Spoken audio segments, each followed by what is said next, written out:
Hello aspirants, आप सभी का स्वागत है एनालिस्ट आईएएस के यूट्यूब चैनल पे। तो रिसेंटली इंडियन स्पेस पॉलिसी 2023 आई है। काफ़ी चेंजेस इसमें आए हैं जो इंपॉर्टेंट हैं आपके एग्जामिनेशन पॉइंट ऑफ व्यू से। वील सी वाई न्यूज़। देन इस पॉलिसी की ज़रूरत क्या थी इंडिया को, इस पॉलिसी के की हाईलाइट्स क्या हैं, चैलेंजेस क्या हैं स्पेस सेक्टर के साथ। After that what is Indian space program, ये थोड़ा सा हम देखेंगे। Then will be solving our today's prelims practice question which would be based on this video और around this topic. So Indian space policy 2023 ये approve किया था cabinet committee ने ऑन सिक्योरिटी। ये सीक करता है to institutionalise private sector participation in the space sector, इसको बढ़ावा मिले प्राइवेट सेक्टर को, with ISRO just focusing on research and development for advance space technologies. इसकी जरूरत क्या थी? India currently 2% of the global space economy hold करता है, जबकि यूएसए का 50% से ज्यादा शेयर है। इंडियन स्पेस इंडस्ट्री की जो वैल्यू है that was around $7 billion in 2019, और जो हम एस्पायर करते हैं ग्रो करने की that is up to $50 billion. तो इसके लिए प्राइवेट एंटिटीज का आना काफी जरूरी है। India also needs to utilise its cost effectiveness in the space sector. Moreover size of the space economy जो इंडिया में है वो काफी छोटी है और ज्यादातर गवर्नमेंटली फंडेड है। अब इंक्रीज प्राइवेट सेक्टर पार्टिसिपेशन, जैसे कि और कंट्रीज हैं यूनाइटेड स्टेट्स, यूरोप, रशिया, इनमें बिग प्लेयर्स प्राइवेट जैसे कि बोइंग है, स्पेस एक्स है, एयरबस है, वर्जिन गैलेक्टिक, ये सब हैं, बट इंडिया में इतना बड़ा कुछ है नहीं। So these were the needs of the policy, इसकी हमें जरूरत थी। अब इसके की हाईलाइट्स क्या है? तो पहला हाईलाइट है प्राइवेट सेक्टर का पार्टिसिपेशन।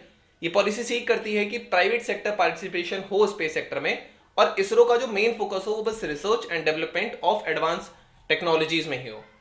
और मोर ओवर जो प्राइवेट सेक्टर है it can take part in the end to end space activities, जैसे कि building satellites, rocket, launching vehicles, data collection, dissemination, ये सारे काम प्राइवेट सेक्टर भी कर सकता है।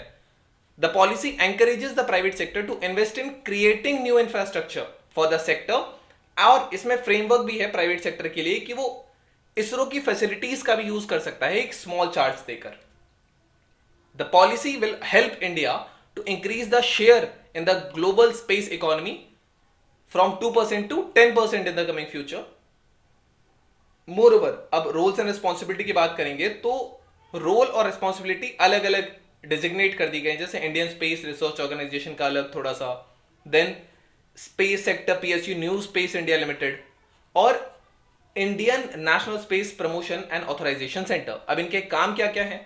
तो इसरो का जो फोकस होगा that would be on developing new technologies, new system, research development, इन सब में होगा। ये ऑपरेशनल और प्रोडक्शन वर्क स्पेस सेक्टर के लिए नहीं करेगा। एनएसआईएल जो होगा ये स्ट्रैटेजिक एक्टिविटीज कैरी आउट करेगा which would be related to the space sector, और ये वर्क करेगा एक डिमांड ड्राइवन मोड पे। अगर हम आईएन स्पेस की बात करेंगे तो it will B interface between ISRO and non government entities जो है, इनके बीच का इंटरफेस होगा इन स्पेस। आप स्पेस से याद रख सकते हैं कि ये स्पेस रखेगा इसरो और नॉन गवर्नमेंट ऑर्गेनाइजेशन के बीच का इंटरफेस है। Now you should know about this. Now the operational part जो इसरो का होगा जो वो नहीं करेगा, it will be move to the new space India limited.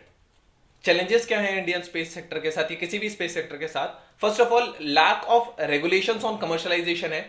जो कमर्शलाइजेशन हो रहा है आउटर स्पेस का, it is accelerating due to development of private satellite expeditions for internet services, जैसे स्टारलिंक है, स्पेस एक्स है, and more space tourism के लिए भी इनका हो रहा है, और रेगुलेशंस नहीं है इनके।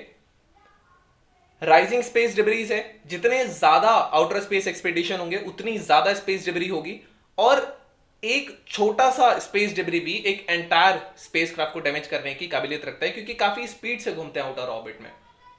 चाइना का स्पेस लीप है, अगर बाकी कंट्रीज से कंपेयर करेंगे तो चाइना की जो स्पेस इंडस्ट्री है इसने काफी ग्रोथ की है, और इसने सक्सेसफुली लॉन्च किया है अपने खुद के नेविगेशन सिस्टम को which is BeiDou, and it is very likely कि जो चाइना का belt and road initiative members हैं, इट विल कंट्रीब्यूट और it can join the Chinese space sector as well, which would solidify China's global position, और ये space के weaponisation को भी बना सकता है क्योंकि चाइना यही कर सकता है। अब इंक्रीजिंग ग्लोबल ट्रस्ट डेफिसिट की हम बात करें, an arms race for weaponisation of the outer space जो हो रही है, जैसे कि अभी चाइनीज बलून पाया गया था अमेरिका में, देयर आर चांसेस कि आने वाले टाइम में स्पेस का भी वेपनाइजेशन हो जाए. It is creating an environment of suspicion, competition and aggressiveness across the global countries, and it will lead to, potentially it can lead to conflict. Now it would also put a risk at the entire range of satellites. सब पे ही एक तरीके से risk होगा, और उन satellites पे भी जो कि इन्वॉल्व हैं स्पेस एक्सप्लोरेशन में, कम्युनिकेशन सर्विसेज में, ये सारी चीजें. अब Indian space programme, so Indian space programme का जो विजन है, it is to use space technology for national development. Now it aims to establish operational space services in a self-reliance manner in areas of satellite navigation, satellite meteorological applications, other emerging areas, research development. ये सारे इसके M है. Department of space है which is responsible for the administration of the Indian space programme, और department of space के under है Indian space research organisation. Now let's discuss our today's prelims practice question. So according to the new space policy 2023, function of ISRO is to will work to a demand driven mode, focus on development of new technologies, will be interface between government and non-government entities, none of the above. You can type the correct answer in the comment section given below. There I'll let you know if it's correct or not. अगर हम second question की बात करें तो recently active volcanoes were found on the surface of Mars, Jupiter, Venus, Titan. मैंने इसके बारे में एक वीडियो भी दिया था. This was all about today's video and session. Thank you, have a nice day and stay tuned with Analyst IAS for your better preparation.